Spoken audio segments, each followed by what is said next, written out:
नमस्कार, स्वागत है आप सभी का। आप देख रहे हैं इकोनॉमी टुडे। मैं हूं अजय मिश्र। कारोबार जगत की तमाम खबरों को लेकर के आ गए हैं। आज हफ्ते का पहला दिन है। आपको याद होगा कि बीते हफ्ते शुक्रवार को बहुत तेज गिरावट बाजार में आई थी और आज जब बाजार अपनी नई शुरुआत करेंगे नए हफ्ते की पहले दिन, तो हम देखेंगे कि किस तरह से आज शुरुआत हुई है। लेकिन सबसे पहले निगाह डालते हैं आज की टॉप लाइन्स पर। दिग्गज निवेशक और बर्कशायर हैथवे के चेयरमैन और सीईओ वॉरेन बफे भारत के निवेश की संभावनाओं को लेकर के उत्साहित। कंपनी की सालाना बैठक की अध्यक्षता करते हुए उन्होंने कहा, भारत में निवेश के अपार अवसर। आरबीआई की कोटक महिंद्रा बैंक के डिजिटल लैंडिंग पर बैन से कंपनी पर 300 से 450 करोड़ रुपए का नुकसान होने का आकलन। कंपनी के सीईओ अशोक वासवानी ने कहा, 2 से 3 महीनों में हालात सामान्य होने की कोशिश। 2023-24 में दिवालियापन से जुड़े मामलों के समाधान में 43% की आई बढ़ोतरी। पिछले 7 सालों में बाधाओं के बावजूद 3.5 लाख करोड़ रुपए का समाधान हासिल किया गया और 10 लाख करोड़ रुपए के 27,000 आवेदन वापस लिए गए। अब वैश्विक उथल-पुथल के बीच सप्ताह के पहले कारोबारी दिन आज बढ़त के साथ खुले भारतीय शेयर बाजार। पिछले सप्ताह के आखिर में लाल निशान के साथ बंद हुए थे सेंसेक्स और टॉप लाइन्स आपकी स्क्रीन पर, जिन पर हमारी निगाह है।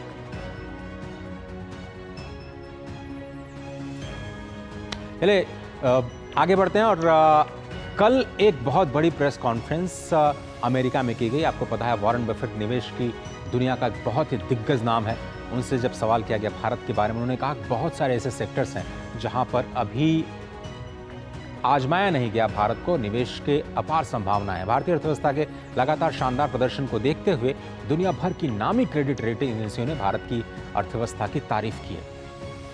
कई रेटिंग एजेंसियों ने भारत की जीडीपी ग्रोथ के पहले के अनुमान में बदलाव करके उसे आगे बढ़ा दिया है और अब वॉरेन बफे ने भारत को अवसरों की खान बताया। दिग्गज निवेशक और बर्कशायर हैथवे के चेयरमैन और सीईओ वॉरेन बफे भारत में निवेश की संभावनाओं को लेकर के उत्साहित हैं। बफे ने कंपनी की सालाना बैठक की अध्यक्षता करते हुए कहा कि भारत में अवसरों की भरमार है। बफे ने कहा कि भारत में निवेश के लिए कई ऐसे क्षेत्र हैं जिन्हें अब तक का तलाशा नहीं गया या फिर उन पर ध्यान नहीं दिया गया। बफे ने कहा, भारत जैसे देश में निवेश के काफी मौके हैं। अब हमें दुनिया भर में अपनी कंपनी का विस्तार करना है। उन्होंने कहा कि जापान में निवेश का अनुभव काफी अच्छा रहा था। ऐसे में भारत जैसे निवेश के कुछ अच्छे अवसर हो सकते हैं जिन पर अभी ध्यान ही नहीं दिया गया है। वॉरेन बफे ने संकेत दिया कि बर्कशायर हैथवे भारत में निवेश कर सकती है। उन्होंने कहा कि भारत जैसे देश में अवसरों को तलाशने में ज्यादा वक्त नहीं लगेगा। अरबपति निवेशक वॉरेन बफे बर्कशायर हैथवे में करीब 6 साल पहले उन्होंने पेटीएम में 2200 करोड़ रुपए का निवेश किया था। स्टील में बफे को पेटीएम में 2.6% की हिस्सेदारी मिली थी। उन्होंने पिछले साल पेटीएम की पेरेंट कंपनी 197 कम्युनिकेशंस में अपनी हिस्सेदारी को बेच दिया। वॉरेन बफे को दुनिया भर के कई दिग्गज निवेशक अपना रोल मॉडल मानते हैं।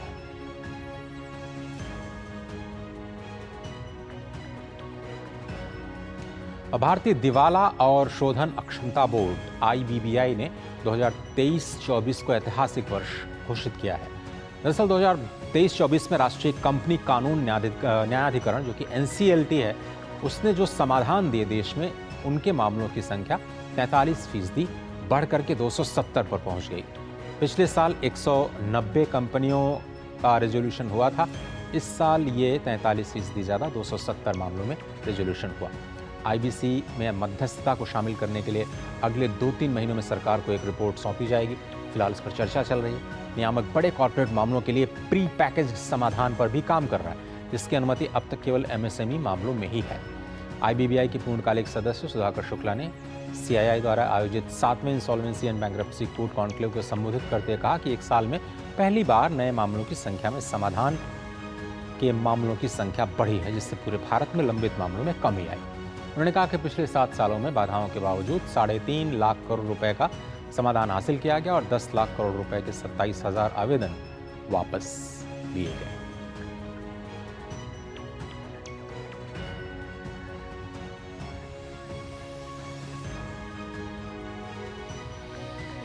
और अब बात कर लेते हैं बाजारों की। देखते हैं आज गिफ्ट निफ्टी की शुरुआत किस तरह से रही। बहुत ही शानदार शुरुआत आज गिफ्ट निफ्टी की देखी गई। आज दिन के कारोबार में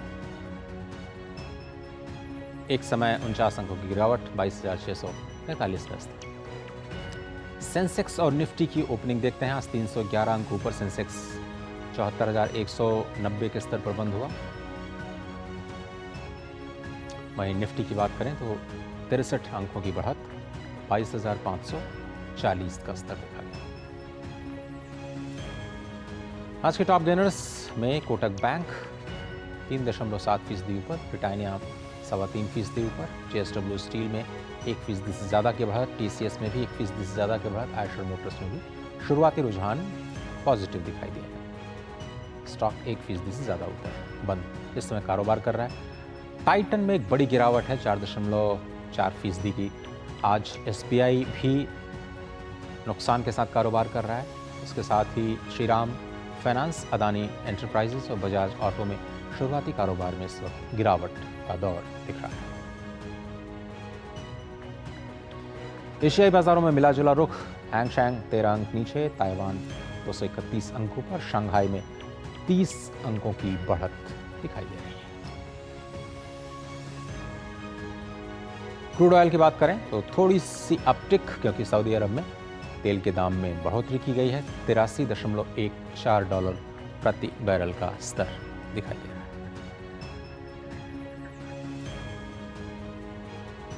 एक छोटा सा ब्रेक लेते हैं। आप देख रहे हैं इकॉनमी टुडे।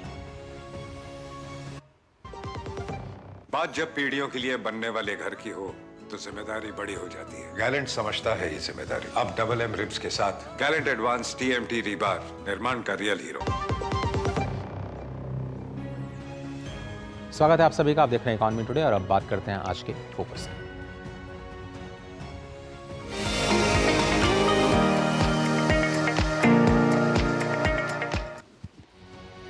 आज हम बात करेंगे उत्तर प्रदेश की, क्योंकि उत्तर प्रदेश लगातार आर्थिक मोर्चे पर बेहतर करता हुआ नजर आ रहा है। उत्तर प्रदेश में हाल ही में GST संग्रह के मामले में तमिलनाडु को पीछे छोड़ दिया। दरअसल अप्रैल के लिए जारी जो GST के आंकड़े हैं उसके मुताबिक उत्तर प्रदेश का GST कलेक्शन 12,290 करोड़ रुपए रहा, जो कि महाराष्ट्र, कर्नाटक और गुजरात के बाद सबसे ज़्यादा है। गौरतलब है कि उत्तर प्रदेश और तमिलनाडु दोनों ही अपनी इकॉनमी को $1 ट्रिलियन के स्तर पर ले जाने का लक्ष्य बना चुके हैं। अप्रैल महीने में उत्तर प्रदेश का GST संग्रह 19% बढ़ा है, जबकि तमिलनाडु का केवल 6%। जानकारी के मुताबिक उत्तर प्रदेश सरकार ने राज्य में बुनियादी ढांचे पर ध्यान दिया और आर्थिक गतिविधियां बढ़ी हैं और उसका असर GST कलेक्शन पर सकारात्मक तौर पर दिखाई दिया है। जानकारी अभी मानते हैं कि राम मंदिर बनने के बाद प्रदेश में पर्यटन में काफ़ी बढ़ोतरी हुई है और पर्यटन से जुड़े दूसरे सेवाओं में बढ़ोतरी की वजह से GST कलेक्शन में ये बढ़त देखी गई है। SBI की एक ताज़ा रिपोर्ट में कहा गया था कि चालू वित्त वर्ष में उत्तर प्रदेश में पर्यटन से 4 लाख करोड़ रुपए की आमदनी हो सकती है और राज्य को 20,000 से 25,000 करोड़ रुपए का टैक्स भी मिल सकता है।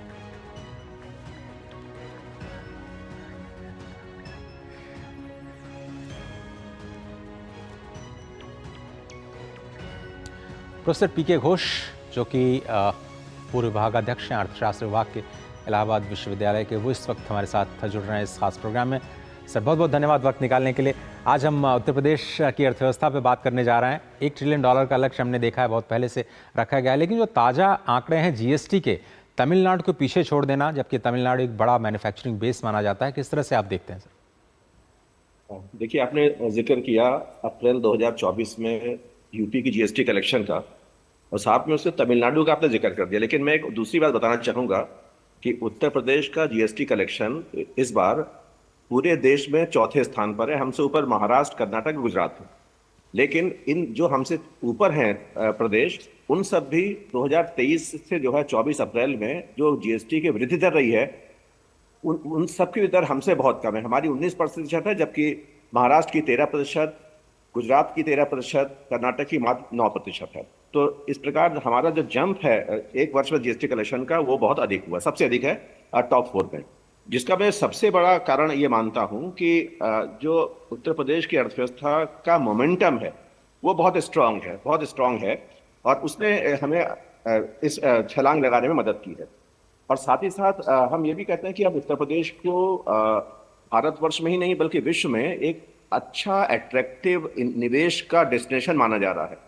हम लोग ये अक्सर लोग कहते हैं कि उत्तर प्रदेश उदीयमान है, लेकिन मैं ये कहता हूं कि उत्तर प्रदेश उदीयमान नहीं है, उत्तर प्रदेश का उदय हो चुका है और इसके बहुत सारे आर्थिक वो अन्य कारण हम देख सकते हैं। तो मैं उत्तर प्रदेश की जो 1 ट्रिलियन इकोनॉमी का लक्ष्य है उसको बहुत सकारात्मक मानता हूँ। और अगले 5 वर्षों में हम लोग 2027-28 तक आशा है कि हम लोग निश्चित ही रूप से इस लक्ष्य को प्राप्त कर लेंगे। और ये लक्ष्य प्राप्त करना केवल उत्तर प्रदेश के लिए अपनी आर्थिक समृद्धि के लिए नहीं, बल्कि भारत के जो लक्ष्य है $5 ट्रिलियन का, हम उसमें भी अपना सबसे महत्वपूर्ण योगदान देने में सक्षम होंगे। तो ये इस पर बहुत गोल्डन है हमारे लिए ये तो फैसला। सर, अगर हम सेक्टर वाइज थोड़ा सा एनालिसिस करें तो आपको तस्वीर कैसी नज़र आती है? अगर हम सर्विस सेक्टर, मैन्युफैक्चरिंग और कृषि में इसको हम तोड़ करके समझना चाहें उत्तर प्रदेश की अर्थव्यवस्था को, तो ये बीता साल कैसा रहा और अगले साल की क्या उम्मीदें आपको दिखाई दे रही हैं?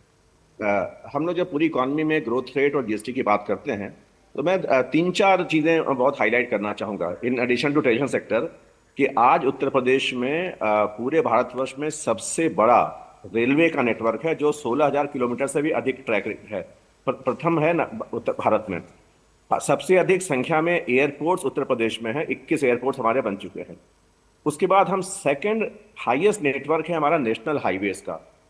और जहां तक ऊर्जा का संबंध है, हम 9% से अधिक योगदान पूरे ऊर्जा में कर रहे हैं। और विश्व में एक सबसे बहुत बड़ा, one of the largest in the world airport, international airport जेवा यानी ग्रेटर नोएडा में बनने आ रहा है। और हम भारत में पहला राज्य उत्तर प्रदेश है जिसने अपना इनलैंड वाटरवेज शुरू किया है उत्तर प्रदेश को हल्दिया पोर्ट से जोड़ने का। तो और एक्सप्रेसवे की हमने कतार बिछाई हुई है, Ganga expressway, Jamuna expressway, Agra Lucknow expressway. इन सब ने हमारे हर क्षेत्र को, विशेषकर कृषि उत्पादों को मंडी तक पहुंचाना, उनको अंतर्राष्ट्रीय बाजार देना, औद्योगिक क्षेत्र को बहुत आगे करना और सर्विस क्षेत्र को बहुत आगे करना। और जो मैं एक सबसे बड़ी बात करना चाहूंगा वो है कि पूरे भारत में केवल 2 डिफेंस कॉरिडोर की स्थापना हो रही है, एक तमिलनाडु में, दूसरा उत्तर प्रदेश में। और जो उत्तर प्रदेश का डिफेंस कॉरिडोर है वो अपने आप में अर्थव्यवस्था की दृष्टि से भी, मैन्युफैक्चरिंग की दृष्टि से भी और डिफेंस दृष्टि से बहुत महत्वपूर्ण है, जिसमें हम लोग देश के उत्तर प्रदेश के 6 महत्वपूर्ण स्थानों को जोड़ रहे हैं: लखनऊ, कानपुर, झांसी, आगरा, अलीगढ़, चित्रकूट। तो ये जो डिफेंस कॉरिडोर है वो केवल अर्थव्यवस्था में नहीं बल्कि भारत की प्रतिरक्षा में बहुत बड़ी भूमिका निभाता है। और जहां तक आपने कृषि की बात की, तो ये सर्वविदित है कि उत्तर प्रदेश पूरे भारत में खाद्यान्न उत्पन्न करने वाला पहला राज्य है, प्रथम स्थान पर है। डेयरी प्रोडक्ट में हम प्रथम स्थान पर है। ग्रीन इंफ्रास्ट्रक्चर डेवलप करने में हम प्रथम स्थान पर हैं। तो ये सारी चीज़ें जो है हमारे प्रदेश को निश्चित रूप से उन ऊंचाई पर ले जाएगी। और जो आपने जिक्र किया एक कि जो हाल के वर्षों में उत्तर प्रदेश को एक टूरिज्म डेस्टिनेशन के रूप में देखा जा रहा है। पहले ये मात्र आगरा और ताजमहल के रूप में होता था, लेकिन अब 3 स्थान उत्तर प्रदेश को यानी वाराणसी, अयोध्या और प्रयागराज, जो ट्राइंगल है आपका ट्राइंगल ऑफ टूरिज्म, वो जो टूरिज्म हमारा कल्चरल और आध्यात्मिक टूरिज्म है उसमें बहुत महत्वपूर्ण योगदान दे रहा है। और ये आजकल लगातार अखबार में आ रहा है कि अयोध्या के जो टूरिज्म का इन्फ्लो है, पर्यटकों का इन्फ्लो है पर्यटकों का, उन्होंने उस संख्या ने वाराणसी को पीछे छोड़ दिया है। और उसके कारण अब ये अयोध्या भी उत्तर प्रदेश की इकोनॉमी में बहुत बड़ी भूमिका निभाने शुरू कर दिया उसने। तो ये हमारा एनालिसिस है उत्तर प्रदेश के बारे में। तो साहब, लेकिन अगर हम पॉलिसीज़ पे ध्यान दें तो बहुत सारे राज्यों की पॉलिसीज़ बहुत प्रोग्रेसिव मानी जाती हैं।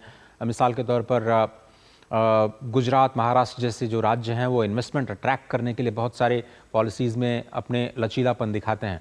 उत्तर प्रदेश में सेक्टोरल पॉलिसीज़ पर अगर आप ध्यान दें तो क्या आपको लगता है कि जो अपेक्षित निवेश को हम आकर्षित कर सकते हैं उसके लिए जो एक फ्यूडल मानसिकता का आरोप लगाया जाता है उत्तर प्रदेश पे, अब वो धीरे धीरे कम हो रहा है, अब हम बिजनेस ओरिएंटेड हो रहे हैं? मैं केवल एक इसमें टिप्पणी करना चाहूंगा कि आज से 10 वर्ष पूर्व उत्तर प्रदेश भारत में ईज ऑफ डूइंग बिजनेस में 12वें स्थान पर था, आज दूसरे स्थान पर है। अगर ये मानसिकता बदली नहीं होती तो हम 12 से दूसरे स्थान पर आ गए हैं। ये बहुत बड़ा जंप है। और जहां तक सेक्टर फोकस किया तो इसमें हमने नवरत्न फोकस किया है, 9 स्पेसिफिक सेक्टर हमने फोकस किया है अपने इंडस्ट्रियल पॉलिसी गत वर्ष की। उसमें इंफॉर्मेशन टेक्नोलॉजी सर्विस आईटीज है और जो उत्तर प्रदेश से होने वाले निर्यातों में प्रथम स्थान रखता है। उसके बाद इलेक्ट्रॉनिक मैन्युफैक्चरिंग है, सिविल एविएशन की मैंने आपसे चर्चा की, बायोफ्यूल एक बहुत बड़ा इमर्जिंग है हमारे प्रदेश के लिए, विशेषकर ग्रीन हाइड्रोजन और बायोफ्यूल के सेक्टर में, सेमीकंडक्टर्स है, इलेक्ट्रिकल व्हीकल्स है। और आप देखेंगे कि अगले 6 महीने में 1-2 विश्व स्तरीय कंपनियां भारत में इलेक्ट्रिक व्हीकल मैन्युफैक्चरिंग के लिए उत्तर प्रदेश को अपना चुनाव कर रही हैं उसमें। उसके बाद लॉजिस्टिक एंड वेयर हाउसिंग है और डिफेंस और एयरस्पेस बहुत बड़ा बड़ा हिस्सा है, जिसमें नाम चर्चा की डिफेंस सेक्टर की, और फार्मास्यूटिकल। ये जो 9 क्षेत्र हमारे पॉलिसी में, इसमें हमने बहुत सारे रिफॉर्म किए हैं। और उसमें जो हमारा मेन हिस्सा है वो है कि हम रिफॉर्म करें, परफॉर्म करें और उसको आगे आगे बढ़ाएं। और यही कारण है कि अभी पिछले फरवरी में हम लोगों ने इन्वेस्टर समिट किया था, ग्लोबल इन्वेस्टर समिट 4.0, जिसमें हमें 10 लाख करोड़ से अधिक का निवेश आकर्षित करने की हमने योजना बनाई है। और उसी दिन प्रधानमंत्री ने भी अनाउंस किया था कि उत्तर प्रदेश में हम लोग 14,000 परियोजनाएं लॉन्च कर रहे हैं, जिसका कुल मिलाकर 10.11 लाख करोड़ का निवेश है। तो इसने पूरी मानसिकता को बदलने में सहायता दी है। उत्तर प्रदेश कोई लैगर्ड स्टेट नहीं माना जाता। It is no longer BIMARU state, it is the golden sunshine and sunrise state. Uttar Pradesh की एक और बड़ी स्कीम है sir, one district one product, जिसमें शायद पूरे देश में सबसे बेहतरीन राज्यों में कहा जाएगा। हर डिस्ट्रिक्ट पे फोकस है, नंबर ऑफ डिस्ट्रिक्ट्स बहुत ज़्यादा हैं। आपको लगता है कि हम वर्ल्ड क्लास प्रोडक्ट्स कुछ ले पाएंगे? एक समय था जब मिर्ज़ापुर, भदोही या फिर मुरादाबाद जैसे जो क्लस्टर्स थे वो बहुत बेहतरीन कर रहे थे, लेकिन बीच में शायद पॉलिसीज़ की वजह से या फिर इकोसिस्टम की वजह से उसमें बहुत गिरावट आई। अब आपको लगता है कि हम कुछ नए इंडस्ट्रियल क्लस्टर्स बना सकते हैं जो कि एक्सपोर्ट ओरिएंटेड भी हों और प्रदेश की इकॉनमी, देश की इकॉनमी को कंट्रीब्यूट करें? जो हमारे एक्सप्रेस हाईवेज हैं, देखिए नया इंडस्ट्रियल जो क्लस्टर्स हमारे या जो संकुल्स हमारे हैं, वो Ganga express way, Jamuna express way, ये हमारे दो बहुत बड़े एक्सप्रेस वेज हैं, जिसकी वजह से मैंने साथ में वेयर हाउसिंग का जिक्र किया। जिसके आसपास के शहरों में हम लोग नए इंडस्ट्रियल हब्स बना रहे हैं। और उसके बाद आगरा लखनऊ एक्सप्रेस वे, ये हमारे 3 एक्सप्रेस वेज हैं। और मैंने कहा जेवर, जो कि विश्व का एक लीडिंग इंटरनेशनल एयरपोर्ट बनेगा, उसने पूरी मानसिकता बदली है और उसके कारण निवेश आकर्षित होगा। और आज हम अगर उत्तर प्रदेश, क्योंकि मैन पावर हमारे यहाँ बहुत सशक्त है, अगर हम उत्तर प्रदेश को एक देश के रूप में जनसंख्या देखें तो हम विश्व में 5वें स्थान पर आते हैं। हमसे ऊपर केवल भारत, चीन, अमेरिका और इंडोनेशिया आता है। तो हमारे पास मैन पावर है, हमारे पास इन्वेस्टमेंट अट्रैक्ट करने की क्षमता है, हमारे पास इंफ्रास्ट्रक्चर, लॉजिस्टिक डेवलपमेंट है। पॉलिसी में हम लोग, मैंने कहा ईज ऑफ डूइंग बिजनेस, हम 2nd नंबर पर आ गए हैं। और इंस्टॉल कैपेसिटी हमारी लगभग 8% बिजली की उत्पादन क्षमता हमारे पास पूरे देश में है। तो इन सभी चीज़ों में, और जहाँ तक आपने बात की कि मानसिकता की बदलाव की बात है, तो इसमें एक बहुत बड़ा योगदान है हमारा एमएसएमई सेक्टर का, जो केवल ओडीओपी के साथ जुड़ा नहीं है बल्कि एमएसएमई सेक्टर का, जिसमें एमएसएमई की 3 योजनाएं, संपर्क, समाधान और संबंध, इन तीनों सेक्टर ने उत्तर प्रदेश के एमएसएमई सेक्टर को बढ़ावा दिया है।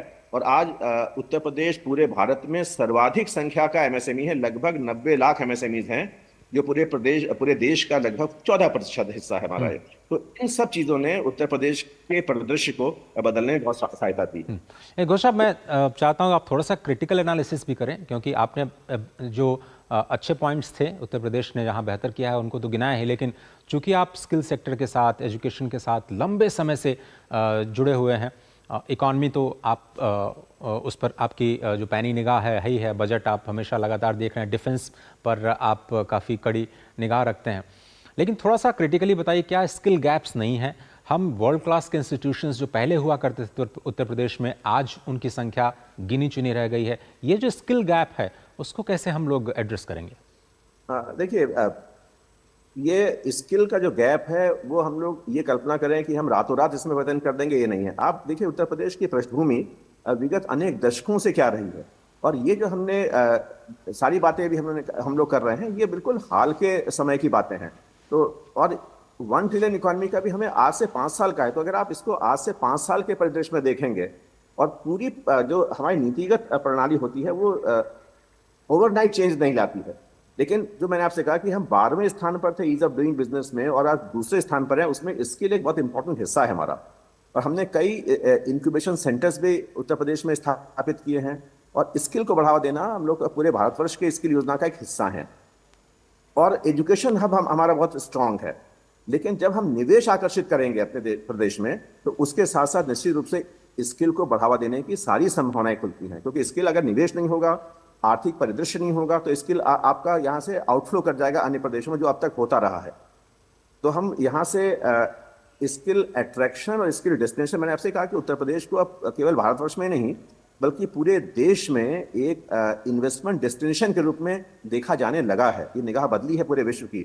और जब ये निगाह बदलेगी तो निश्चित रूप से इसमें इसमें जो कौशल है उसमें समृद्धि के रास्ते खुलते हैं। और मैं बहुत अल्प समय बात कर रहा हूँ कि अगले 2-3 वर्षों में आप इसमें अभूतपूर्व परिवर्तन हम देख सकते हैं इसमें। जो अब तक हमारा आउटफ्लो था वो इनफ्लो के रूप में अवश्य कन्वर्ट होगा। खुश साहब, बहुत बहुत धन्यवाद। वक्त हमारे पास इतना ही। इकॉनमी टुडे में आप प्रयागराज से जुड़े इस खास प्रोग्राम में आपका बहुत बहुत धन्यवाद। और जैसा कि आपने कहा कि अब उत्तर प्रदेश के दिन बदलने वाले हैं और अगले 2 से 3 साल बहुत ही इंपॉर्टेंट होंगे, और जो लॉ एंड ऑर्डर पे एक बड़ा बदलाव आया है उसने ज़रूर जो प्रदेश की फ़िज़ा हैं उसमें कुछ विकास के नए रंग घोले हैं। आगे बढ़ते हैं और अब नज़र डालते हैं कारोबार जगत से जुड़ी कुछ अहम खबरों पर फटाफट अंदाज में। शेयर बाजार में इस सप्ताह 3 कंपनियां 6,400 करोड़ रुपए जुटाने के लिए आईपीओ ला रही हैं। जो कंपनियां आईपीओ लाएंगी उनमें ब्लैकस्टोन समर्थित आधार हाउसिंग फाइनेंस, चिकित्सा प्रौद्योगिकी कंपनी इंडिजन और यात्रा क्षेत्र से जुड़ी कंपनी टीबीओ टेक शामिल है। इससे पहले जेएनए इंडिया ने पिछले महीने आईपीओ से 650 करोड़ रुपए जुटाए थे। साल 2004 के बाद से पिछले 4 आम चुनाव में मई के दौरान एक भी आईपीओ पेश नहीं हुआ। 20 साल में यह पहली बार है जब लोकसभा चुनाव के बीच कई कंपनियां आईपीओ ला रही हैं। विश्व बैंक अपनी पहली बिजनेस रेडी रिपोर्ट इस साल सितंबर में जारी करने की योजना बना रहा है। वाणिज्य मंत्रालय ने भारत की रैंकिंग बढ़ाने के लिए ग्लोबल ट्रेड विषय पर काम शुरू कर दिया है। बिजनेस रेडी विश्व बैंक की एक नई रिपोर्ट है जो दुनिया भर की ज्यादातर अर्थव्यवस्थाओं में कारोबारी माहौल और निवेश का मापन करेगी। विश्व बैंक ने पिछली रिपोर्ट में आंकड़ों में बदलाव के संबंध में कई अनियमितताओं के बाद 2020 में अपनी डूइंग बिजनेस रिपोर्ट को प्रकाशन को बंद करने का फैसला लिया था। वाहन विनिर्माण क्षेत्र की प्रमुख घरेलू कंपनियों महिंद्रा एंड महिंद्रा और टाटा मोटर्स को पिछले वित्त वर्ष में उत्पाद और प्रक्रिया नवोन्मेष से संबंधित रिकॉर्ड संख्या में पेटेंट मंजूरियां मिली हैं। महिंद्रा एंड महिंद्रा को 674 मंजूरियां मिली, जो उसका किसी भी एक साल में सर्वश्रेष्ठ प्रदर्शन है। वहीं टाटा मोटर्स को भी वित्त वर्ष 2023-24 के दौरान 333 पेटेंट मंजूर किए गए। भारत में आम चुनाव की वजह से विदेशी निवेशक देखो और इंतजार करो की नीति अपना रहे हैं। चालू महीने के पहले 2 कारोबारी सत्रों में विदेशी पोर्टफोलियो निवेशकों ने भारतीय शेयर बाजारों में सिर्फ 1,156 करोड़ रुपए का निवेश किया।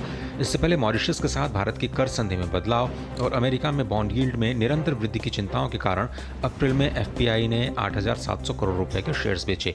वहीं मार्च में एफपीआई ने शेयरों में 35,098 करोड़ रुपए और फरवरी में 1,539 करोड़ रुपए का निवेश किया था। मुथूट फाइनेंस की micro finance arm Belstar micro finance अपना आईपीओ लाने जा रही है। कंपनी ने इसके लिए मार्केट रेगुलेटर सेबी के पास ड्राफ्ट पेपर दाखिल किया है। कंपनी का इरादा इश्यू के जरिए 1,300 करोड़ रुपए जुटाने का है। बेलस्टार माइक्रो फाइनेंस एक non banking finance company micro finance institution है। Company micro finance, small enterprises, consumer goods, festival education और इमरजेंसी लोन जैसे लोन प्रोडक्ट्स प्रदान करती है। Real estate company Godrej properties की योजना चालू वित्त वर्ष में देश के प्रमुख शहरों में 30,000 करोड़ रुपए की आवासीय परियोजनाएं लाने की है। कंपनी के कार्यकारी चेयरपर्सन पिरोशा गोदरेज का कहना है कि भारी मांग के बीच कंपनी का लक्ष्य बिक्री बुकिंग में 20% की वृद्धि पाने का है। पिरोशा का कहना है कि हमने चालू वित्त वर्ष के लिए 27,000 करोड़ रुपए की बिक्री बुकिंग का लक्ष्य दिया है, जो 23-24 में उच्च आधार से 20% ज्यादा है। सार्वजनिक क्षेत्र की आरईसी लिमिटेड को गुजरात के गिफ्ट सिटी में एक अनुषंगी कंपनी स्थापित करने के लिए आरबीआई की मंजूरी मिल गई है। कंपनी का कहना है कि प्रस्तावित अनुषंगी कंपनी गिफ्ट सिटी के भीतर एक वित्त कंपनी के तौर पर कर्ज देने, निवेश समेत कई वित्तीय गतिविधियों में संलग्न होगी। देश में पारा चढ़ने के साथ ही बिजली की बढ़ती मांग के बीच 184 तापीय बिजली संयंत्रों में मानक के मुकाबले 68% कोयले का भंडार है। इन 184 संयंत्रों की कुल उत्पादन क्षमता 211 गीगावाट है।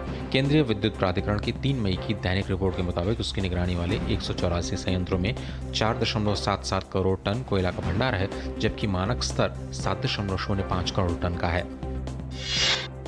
सरकार का कहना है कि भारत में खाद्य पदार्थों में कीटनाशक अवशेषों के सबसे कड़े मानदंड हैं।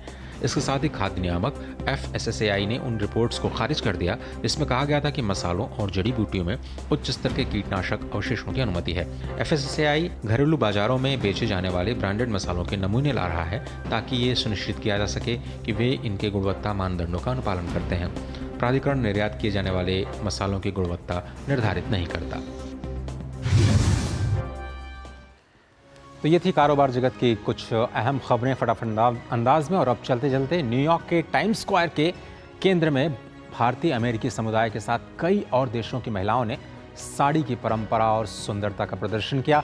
यानी जो भारत की साड़ी है अब ग्लोबल हो रही है। आपको इन तस्वीरों के साथ छोड़ जाते हैं। पूरी टीम को दीजिए इजाजत। नमस्कार।